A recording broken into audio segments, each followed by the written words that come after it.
I'm your host, Matt Zimmer. I guess I'm just Matt Zimmer. I don't know if I'm your host. I don't know who I'm hosting. Probably know who I am because my name's on top of the stream that you're watching, so it's probably not that difficult. I'm going to be talking about some different sales topics while we're on here, digging into a couple of LinkedIn topics today. So if you're joining on LinkedIn, cool. Might be some interesting stuff for you. I wanted to look at some LinkedIn tips and tricks and to kind of cover the, let's say, top 4 or 5 little tips and tricks that I've found that have helped me utilize LinkedIn to just kind of leverage the tool more than I otherwise would. And if you've got a tip or trick that I miss, or you want to comment on something, put something in the comments section, and I will see it and read it on air so that we can share the wisdom with everybody. Cool? All right. Awesome. Hope you're having a great day.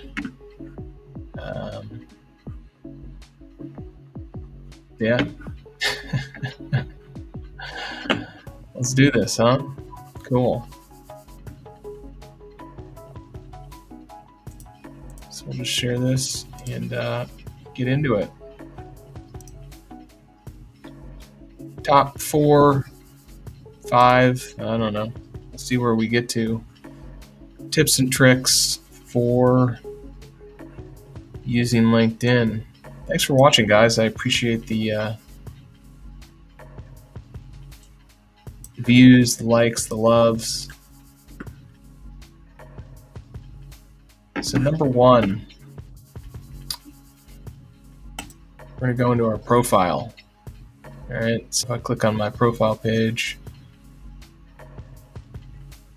I'm in a condensed view, but you kind of get the idea. So what we're going to go down is we're actually going to scroll down to this resources, and we're going to click on show all 5 resources. This is my top tip and trick. So if you're going to stay for anything, stay for this. So if you go into my items, you actually see that there's a bunch of different my items in here. So you've got posted jobs, my jobs, which is actually like jobs you've applied to via the LinkedIn like quick apply button. And my learning, I actually don't have a clue what my learning is, so we're going to need to figure that out. But what I wanted to show was saved posts. So if you're ever wondering where you save a post and where it goes, that's where it goes, saved posts. So you see I've got some saved posts down here. And click in. So I kind of use this to archive things that I think are interesting, and then come back and see where they're at. So that's tip and trick 1. Hey there, Yash. So tip and trick, how to find quality leads from LinkedIn. I will talk about that. I don't know if that's a feature tip and trick. It's a little bit different, but for sure. Happy to talk about that.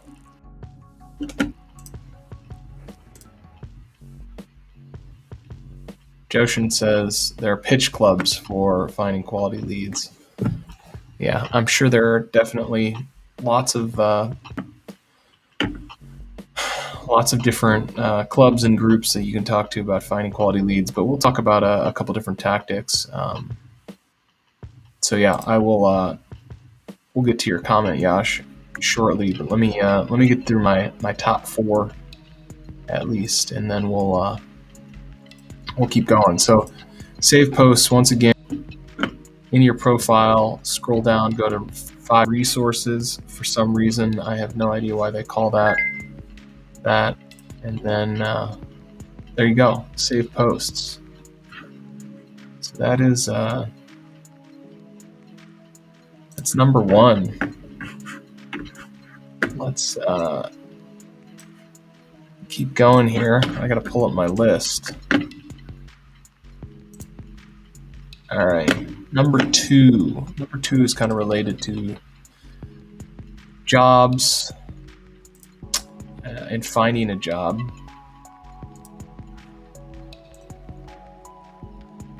So if you're familiar with the jobs tab, you can come in and, whatever, recommends jobs. So I'm just going to click into, this may not work, this first one. I may have to do a little bit of a search. I'll just search for some jobs here, and you can see that generally it'll give you a little bit of info on, who, if your profile matches, if you know people, those types of things. So I'm going to click into a job. I got to find the right type of job. All right, so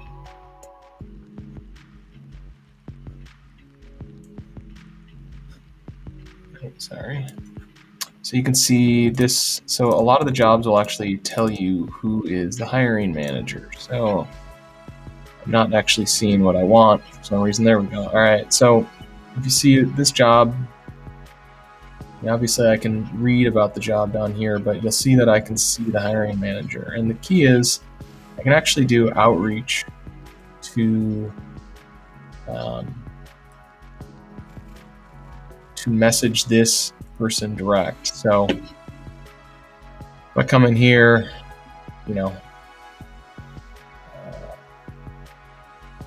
it'll actually, depending on the person, some people will have their messaging locked, some people won't. You can actually still, so if I get that message, what I can do, or if I get a message that says it's locked, what I can actually do is just click their profile and connect with them direct. A lot of the people will have, a lot of the hiring managers will just allow me to message them. It's not working. So of course when we're on air, everybody's bumping me out. I don't know, maybe 50% of the hiring managers that you find, of course none currently. What do you know? There we go. So I can message hiring managers direct and really skip the application process. I found that the response rates are significantly higher doing that than applying directly. It's not to say you shouldn't apply directly, but if you want a response and to kind of get in over that first hurdle, it's a great way to kind of skip the line. So that's tip 2. Seeing some comments. Yash commenting back to Joshin on the clubs. If you Joshin, if you want to post a link to maybe one of the groups that you're talking about in the chat, that would be awesome. I'd love to check one out. That would be cool to cool resource to share on any lead gen resources. I think the community would appreciate that. All right, so we've got save posts, message recruiters. I'm gonna change my order up here just because this other one's a little quick. And then I got a meteor one for my 4th. We're gonna show another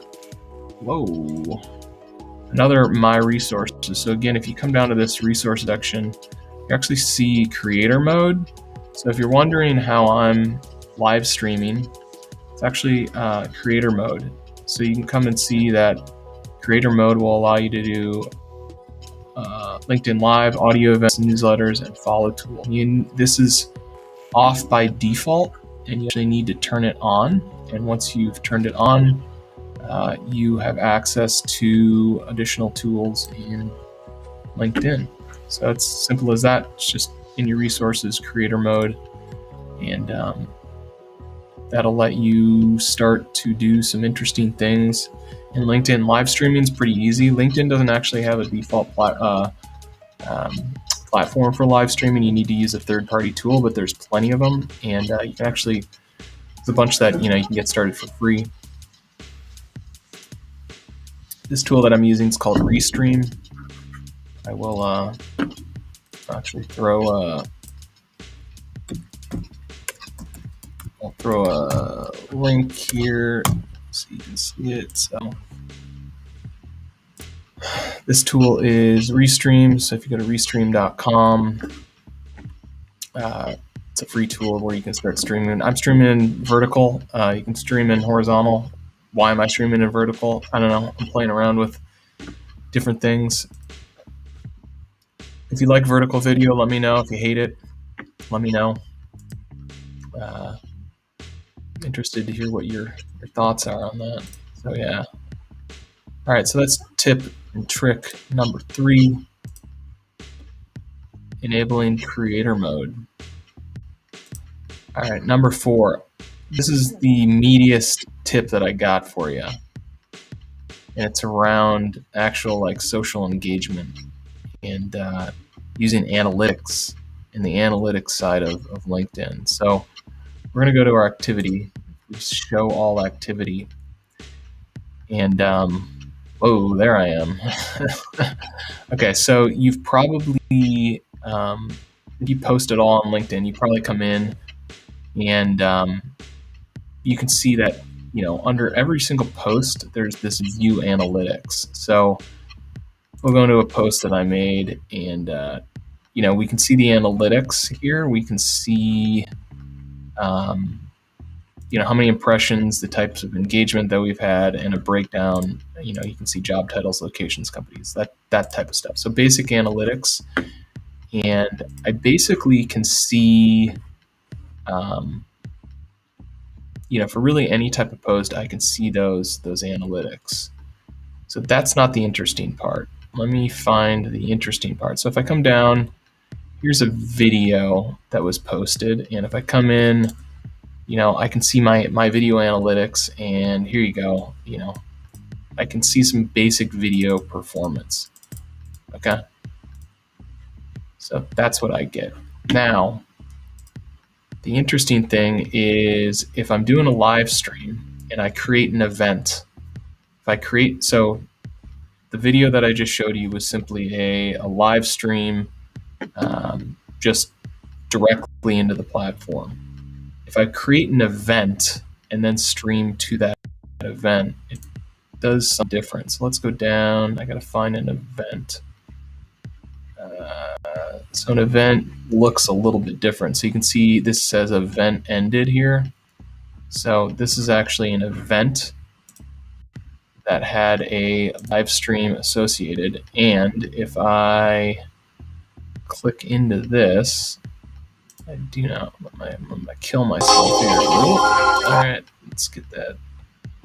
So what I can do is you'll see there's actually a different analytics tab that isn't normally available in the other things. And what I can actually see is, it'll show me, like, this is event attendance. So obviously this is a one-day event. So, this, if I was doing a multi-day event or something like that, like this would be different, I think, or maybe I just haven't been doing events for long enough or something like that. But you can see the total attendees, which are the people that were attending that event, and then you can see the unique visits. So we had 54 people show up for the event, 2 people quote unquote attended it. I don't know the difference there. That's actually not what I find interesting. What's interesting is now I come down here and I can see more analytics, and I can actually see a breakdown of attendance at the event. Okay, so I can see when people popped in. So you can see we had 6 people at this event, and then you can kind of see the average over time. So, you can correspond this to various things that you're doing in the video, seeing, when are people popping in, popping out, what's kind of going on with the video. So I think this is maybe the most powerful thing that I've found in LinkedIn, and it's only available if you host an event. So I don't know, actually. All the events that I've done are via live stream. So if you don't have creator mode enabled, I don't know if you'd be able. I'm not sure what you'd be able to see. So apologies on kind of more in-depth information there. But yeah, so let's go see. We'll go see, and we'll just go back to another. Let's go back to another just base video. So again, this is going to play audio again, so let me pause this. All right, so if I come down here, so you can see that right here, it just says details. There's no additional tab for those additional analytics. So only available in an event, and you get those kind of really detailed analytic view to give you more information on what's going on. So it's very cool. It's the most powerful kind of viewer data on LinkedIn that I've been able to find. And like I said, there's no kind of similar viewership data for actual videos. I've tried to find something. There's no analytics for video. You can edit the video. I don't know what you can do to edit it. It's not working. Anyway, cool. So that's my those are my LinkedIn tips and tricks for the day.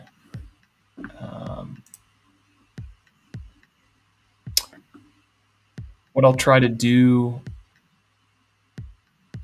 right now is we'll address Yash's question, and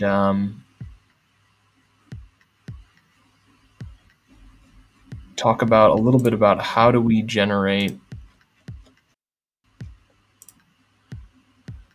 how to find quality leads from LinkedIn. All right, so I'm going to maybe preface this with like how to find quality leads on any sort of online platform that is not specifically designed for finding leads.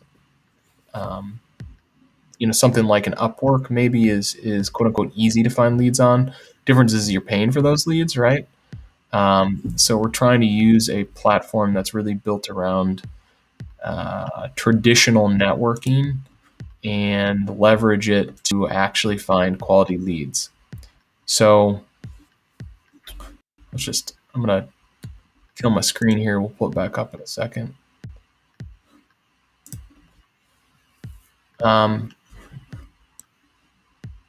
So what we're really talking about is much more traditional sales.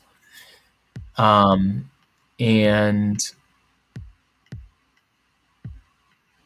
the process is going to be we're going to need to develop a sales script.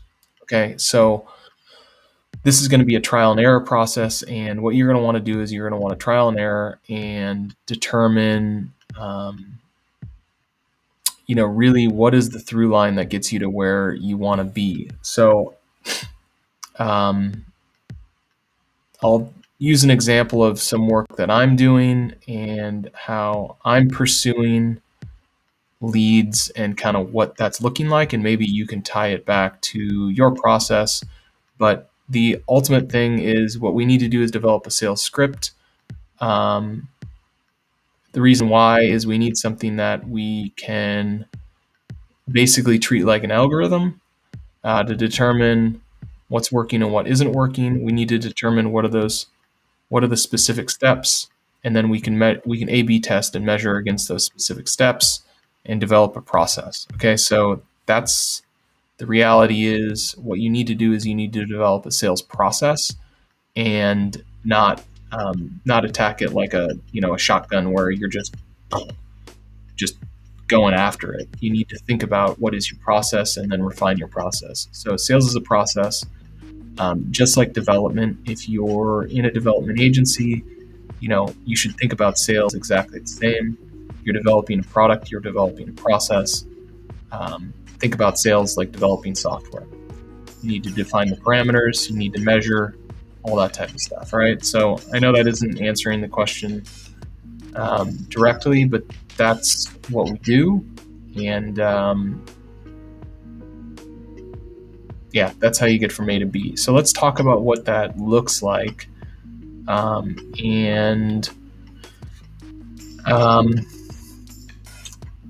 do I want to do? Would it be helpful to share my screen? The problem is I'm not doing my prospecting on LinkedIn right now. I'm doing my prospecting on Fiverr. But we can talk about it in LinkedIn. I'll talk about it in terms of Fiverr, and then maybe that'll be a good jump off point to talk about LinkedIn. So I'm working with a company that has a product that is a automated tester for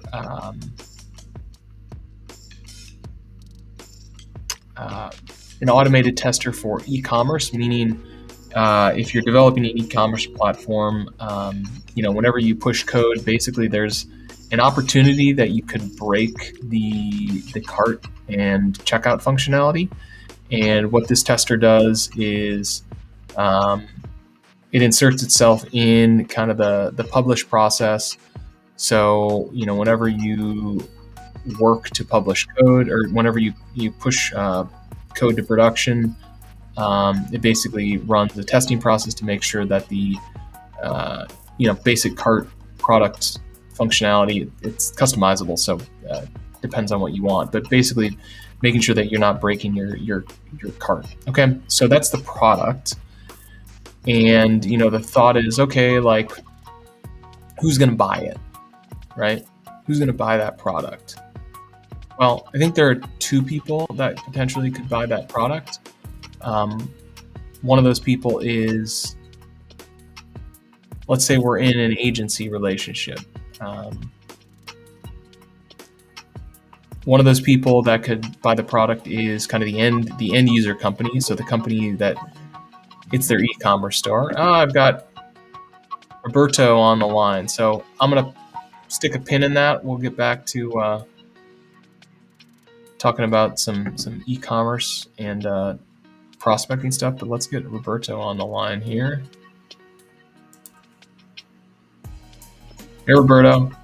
Hey, Matt. How are you? I'm good. How are you? Pretty good, actually. I'm 10 minutes earlier. I'm sorry. Oh, you're all good, man. I'm just had some people asking me about how to prospect on LinkedIn, how to find quality sales leads on LinkedIn. You got any advice? Well, I actually do 3,000 messages a month via LinkedIn. You do 3,000 messages on LinkedIn? Yes. Wow. It's the only way that I can actually get the word out there of what we do and how we do it, and try to close potential clients. So it is very rigorous, but I do it with the help of a business developer. So we focus on remote solutions for different companies in the US.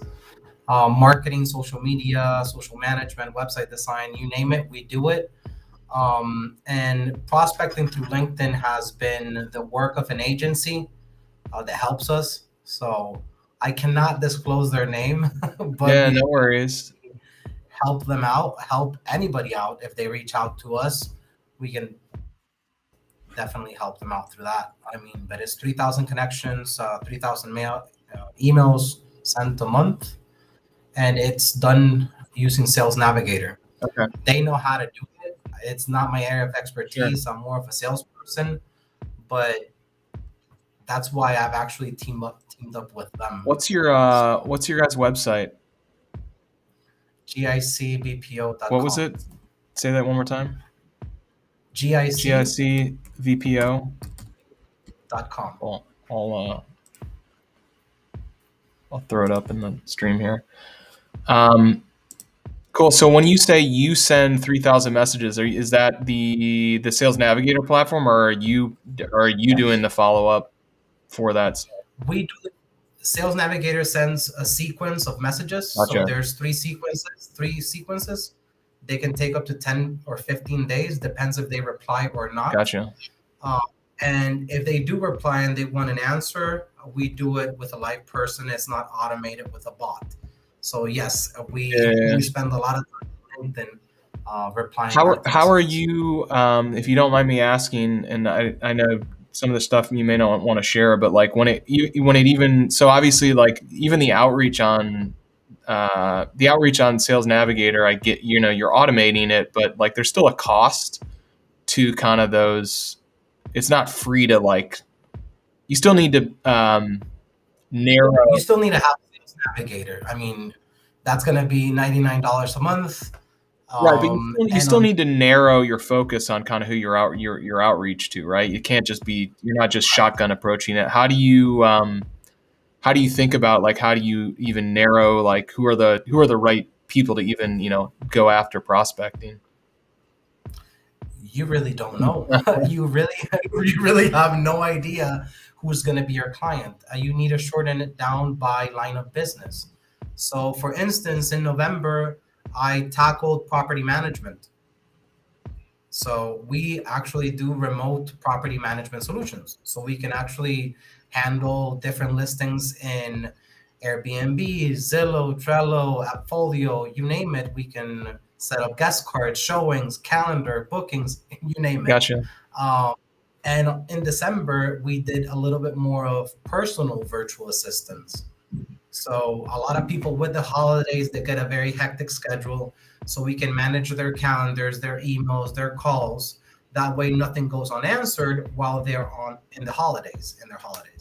And currently right now we're focusing on social media management. So we kind of like switch every month our target audiences.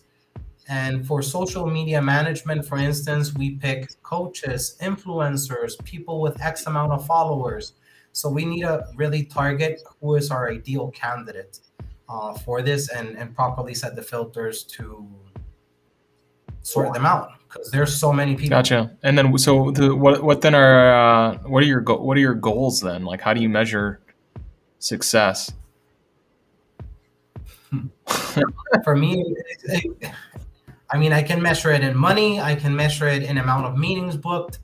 But just last month alone, I had over 60 meetings, and I'm a startup myself, and to have 60 meetings within a month, it's actually a blessing. And for me, it's successful. I've started this business in 2019, and right now I have over 125 people working for us. So I started off by the ground myself, managing 5 clients on my own schedule while working 2 jobs. And now I'm like, okay, I cannot have these 2 jobs. I need to hire somebody else. And I started to grow the business like that. Now with 125 agents or virtual assistants or virtual property managers, we do all kinds of things. But you wouldn't imagine we're doing 3D rendering, AutoCAD, we're doing blogging, content creation, graphic design.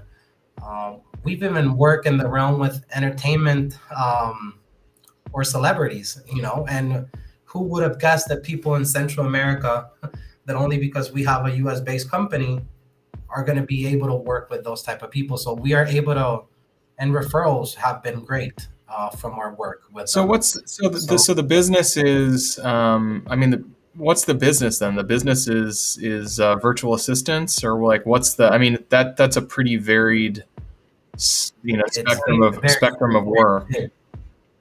We do remote solutions basically. So anywhere from remote solutions can be call center solutions, virtual assistant solutions, and in the virtual assistants, We can have project managers, we can have business developers, sales development representatives, so on and so forth. Everything done remotely.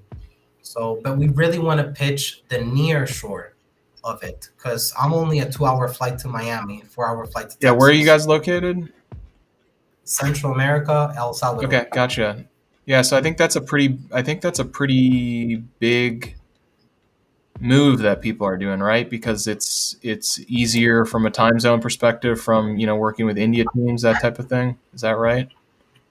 Time zone perspective and also the currency exchange because we actually use the US dollar here in El Salvador. So there's no currency Gotcha. exchange. Also, given the ability to pay onshore through our bank account in the US makes it easier for them. We take care of the wire transfers and all the discounts to keep everything legal. So what's the pitch in using you guys? Is it simply price, or is it you have? I mean, I've personally found that I like working with remote teams, and I like working with teams that are accustomed to working remote because they know how to work remote. If I'm working with teams that are forced to work remote, like it kind of doesn't work. You almost need like remote natives. Like, what's your or do you guys is it just a price pitch, or what's kind of your thought around like what's Basically, our monthly packages, they start at $600 a month. And that price point gets them interest in knowing a little bit more about us. The neutral accent that most of them do have, or the ability to fly to the US and be trained on site, is something that a Filipino company or an Indian company is not going to be able to do. And if it is possible, it's going to be very, very expensive to get them from India to the US. For instance, we are doing an on site training in Miami in February, and it's 3 people that are going to be getting trained in Miami. And just on flights, we're spending less than $1,200 for all 3 of them. So a flight to Miami is probably 350 bucks. Yeah. Round trip. So it really does make sense for them. They're still saving money. The US company is still saving money. Another perk that we have is the retention or the rotation of employees. A lot of people here want to keep a job and want to have a better paying job rather than in the US. They want to be jumping from one job to the next or not work at all. So we take advantage of that. We can match a potential client with a candidate within 72 hours. So we have a large pool of candidates, and that's our advantage. So within 72 hours, you can have an interview with 3 to 5 people. You can take your pick and start on the day that you wish. Let's say 7 days prior to the interview or after the interview for you to get your ducks in a row. And that's what they like, how quick and efficient it's been. Right now, we're talking with Swift Home Solutions. They just started on Monday. They have an outbound caller helping them with property acquisition from Germany, $227. Okay. I'm just seeing the comments that they're and those type of things that they get. I mean, with Swift Home Solutions, they got their outbound caller and they're actually having a great time. The learning curve was actually minimized because the person that we picked had already used actually that same CRM. So they like that even better. Yeah. So we've worked our country has worked so much in the call center industry that it's starting to make a lot more sense. Yeah. So for them to transition into a work from home type of position like we're doing all now. Nice. It's like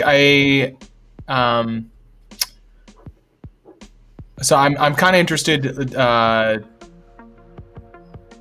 kind of like why you had reached out to me and kind of some thoughts around that, but just to kind of connect this conversation. So for the last 3 years, I'd been running a digital agency, and the business model was the business model was we essentially, our internal staff was US based. But like that's what that staff looked like. It was salespeople, and it was like project managers, and maybe like the key, the real key developers. But then all of kind of the work, all the work was offshored. So everything that like wasn't client facing or wasn't like really really core to the business, we basically offshored it, and we. The founder of the business was Indian, so had a strong connection in India, so it was the easiest place for us to go. We did get into a scenario where we had clients asking, they wanted 24/7 coverage, and in some respect, like as much as we wanted to do that with India, it basically you couldn't. It was hard to get people to staff.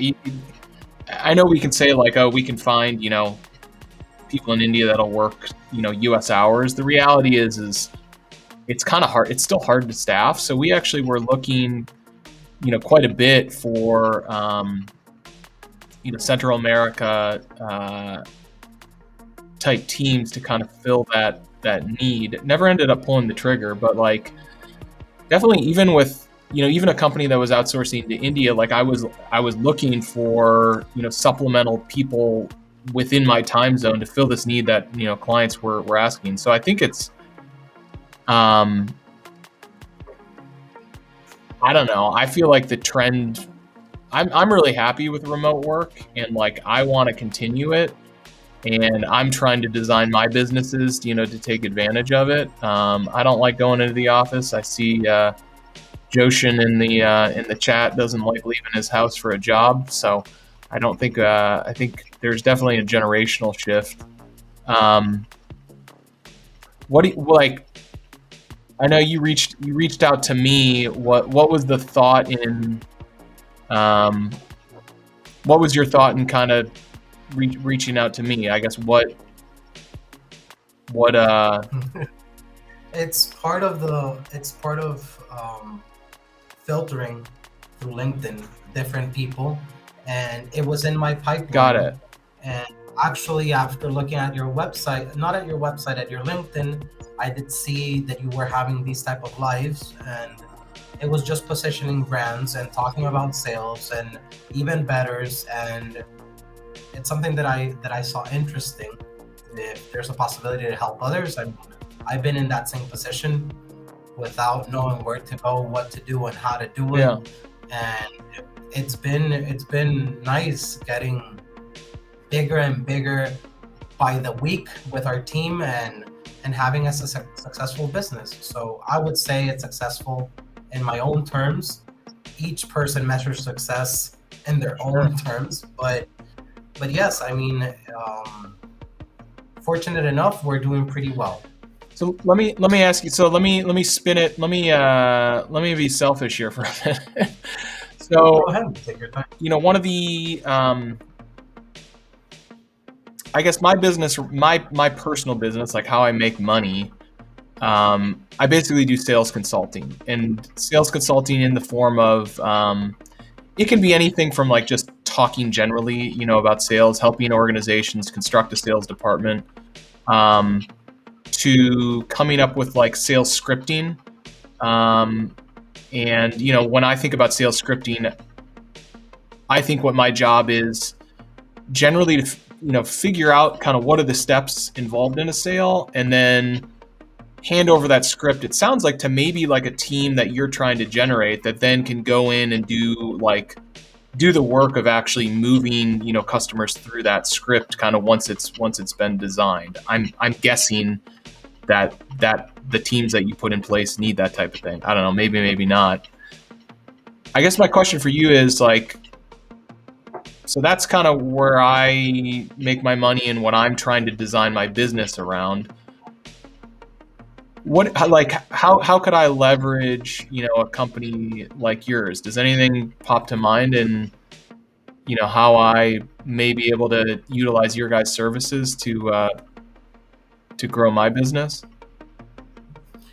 Well, we've actually helped businesses from the ground up um, building their processes, building their workflow, um, their SOPs, all their templates. So, I mean, starting from the very basics.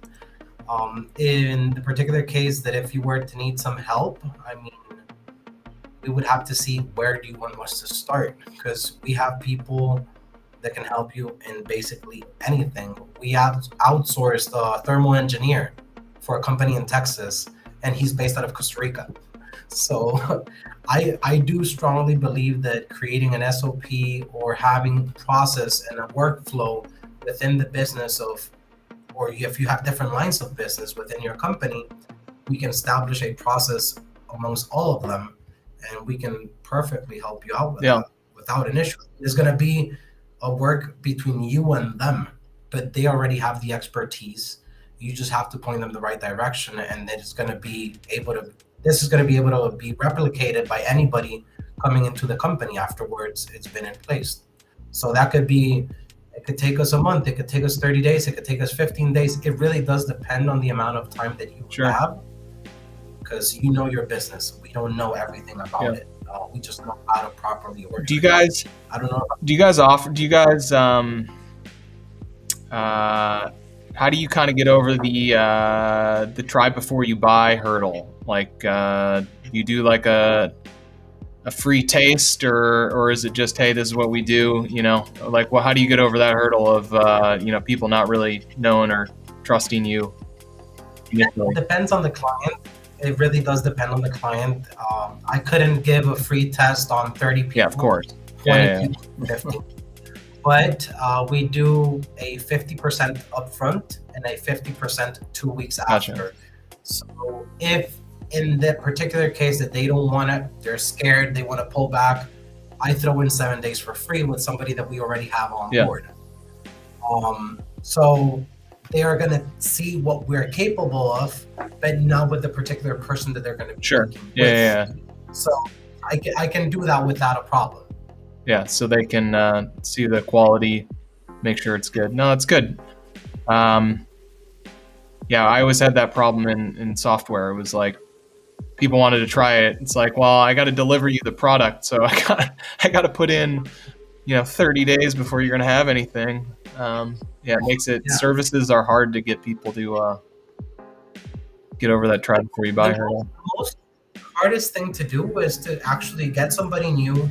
Some people are currently working and they want to quit their job for just a 7-day test. I cannot do Yeah. that. So I pay them extra for that extra amount of hours that they're going to be putting in, but they're already on my payroll. And if it works, we give the opportunity to somebody else, within a new pool of talent, unless it's a part-time schedule. Because I have people paying $600, $500 for a part-time of 10 hours a week.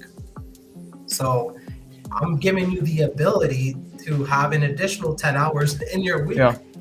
to focus on other things and strategies, because you're starting to delegate things. But we can take it very slowly. And I have teams for one particular client of above 65. So I have 65 people working for him. And that's been going great. And we work from Monday to Sunday. And it's on all of them are part-time schedulers. Nice.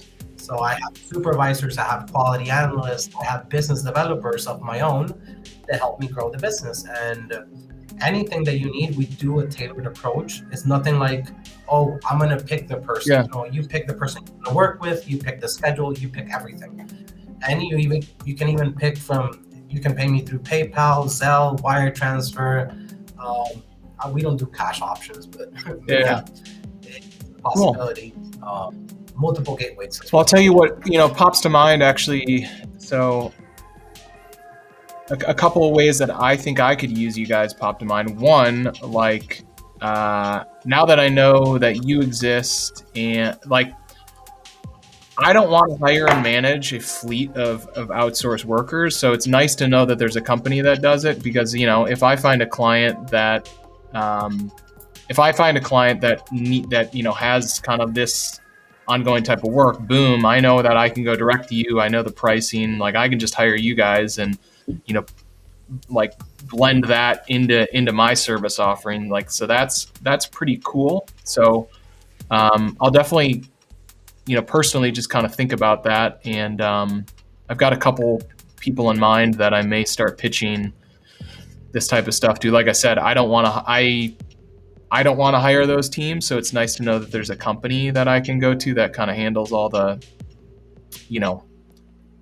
the work that I don't want to do on kind of the management.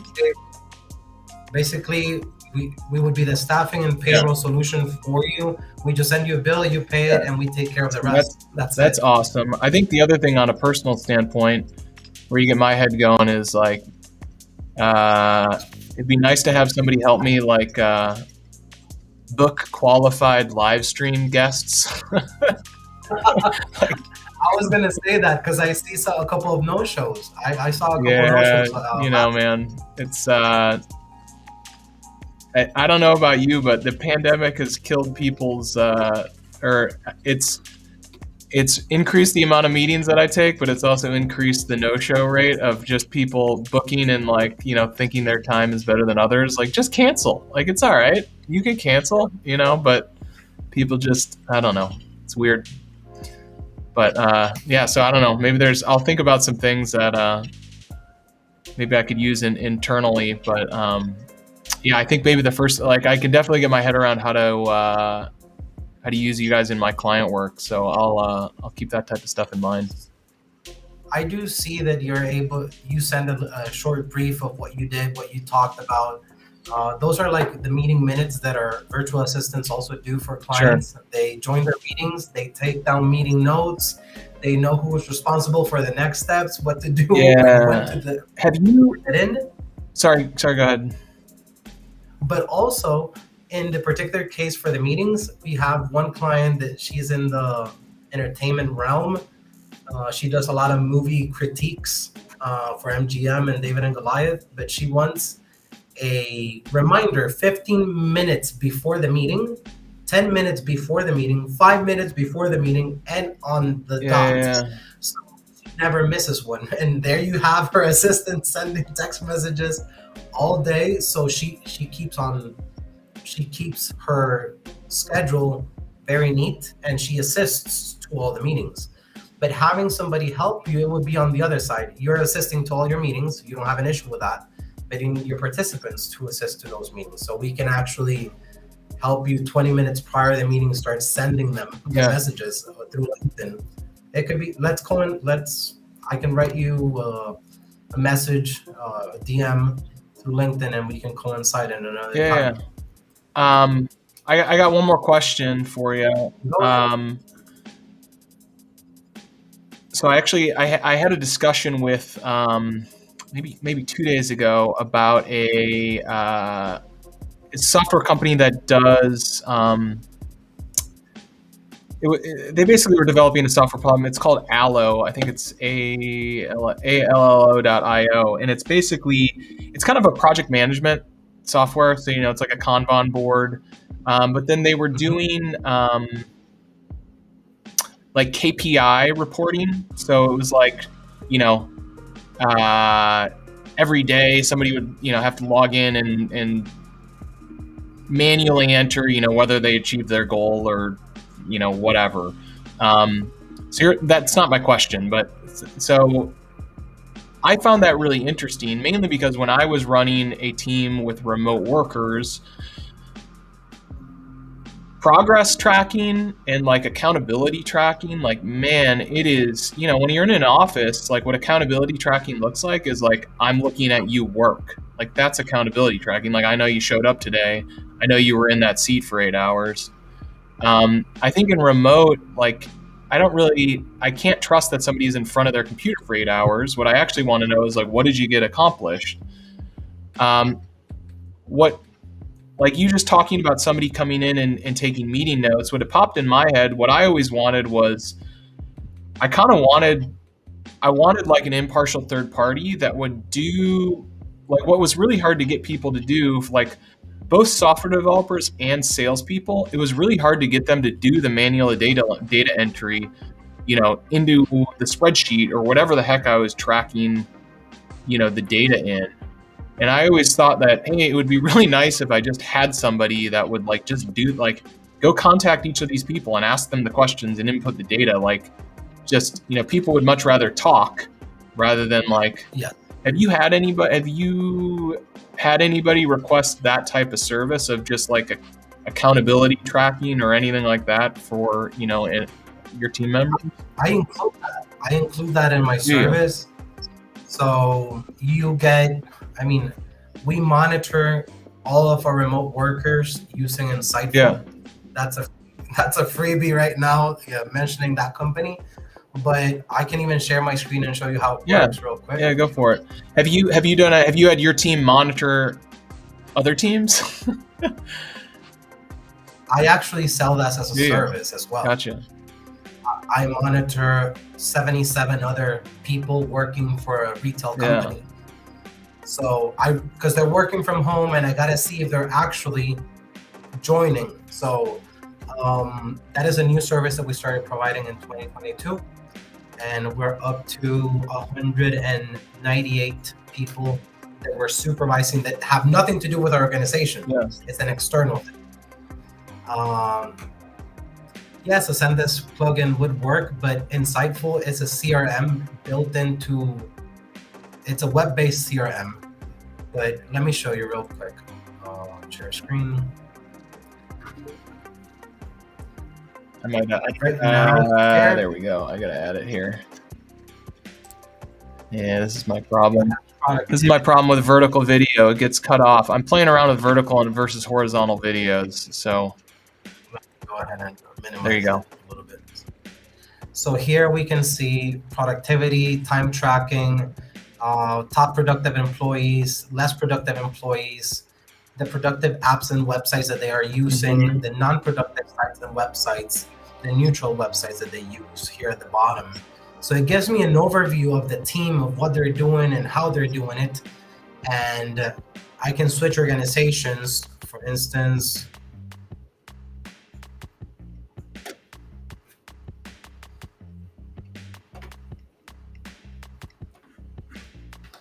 Let's take a look at Alan. I can take a look at,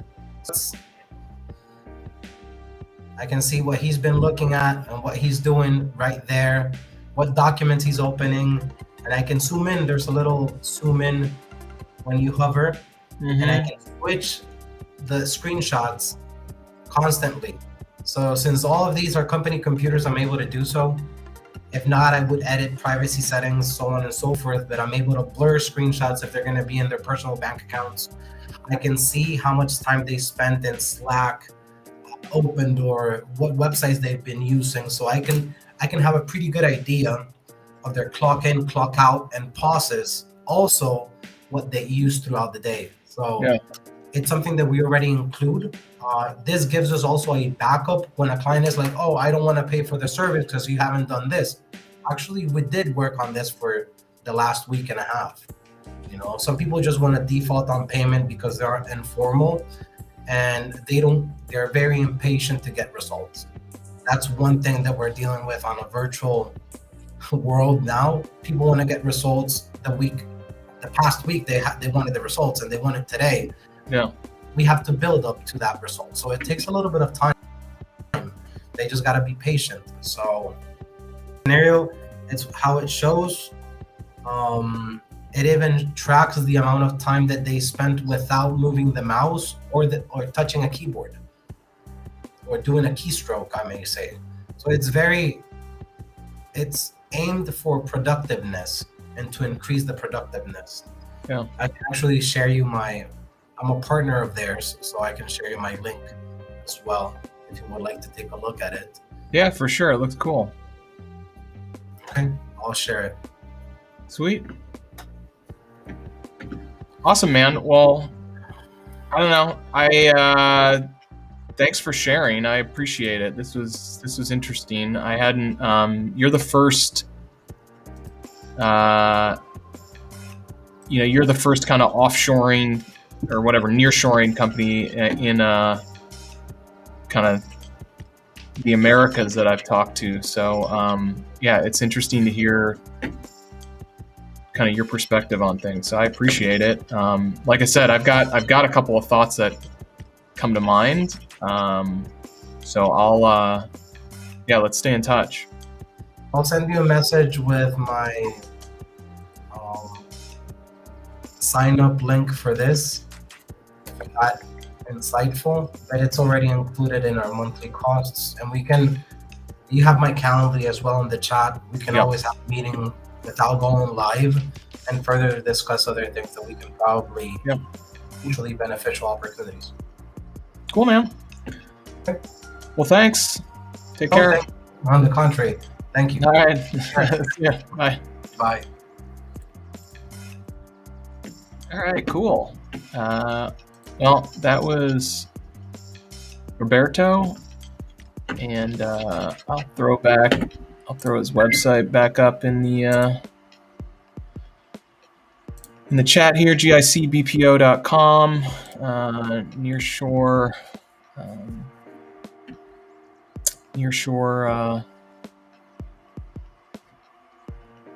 I guess nearshoring talent.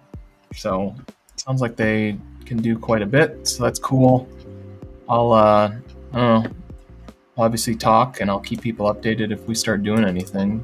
Like I said, I think I've got a couple potential clients where like adding an additional service, would be interesting. And if I can make a little bit of margin on, selling his work forward, cool.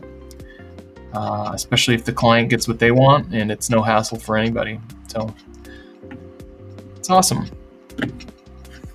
What time is it? What do we got? Oh man, I'm coming up on the end of my stream. All right, so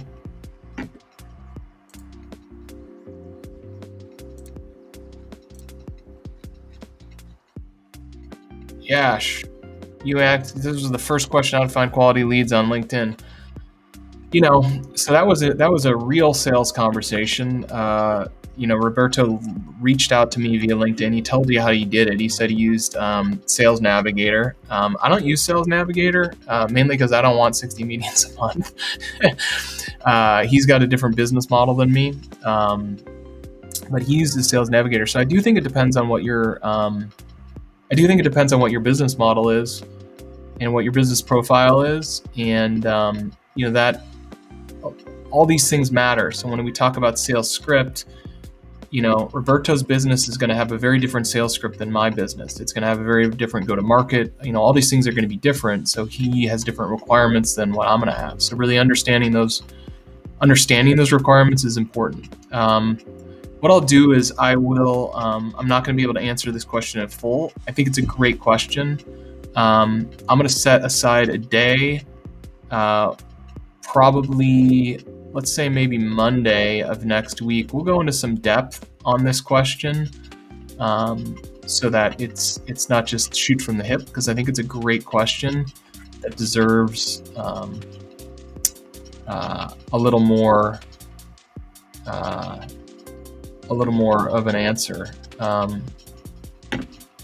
Joshin, you are all-star of the day. I appreciate the comment. Developers have their best ideas when they sit on the toilet, so this doesn't make any sense. Yeah, well, don't we all? Anyway, we'll go into some more depth on how to find quality leads on LinkedIn, but maybe take a look at Sales Navigator. It is a paid product, but I think it's rather affordable for what you get, especially if you can figure out how to utilize it and generate meetings. So yeah. Anyway, cool. I think that's going to be it for today. I appreciate you joining, and as always, have a great day. Take care.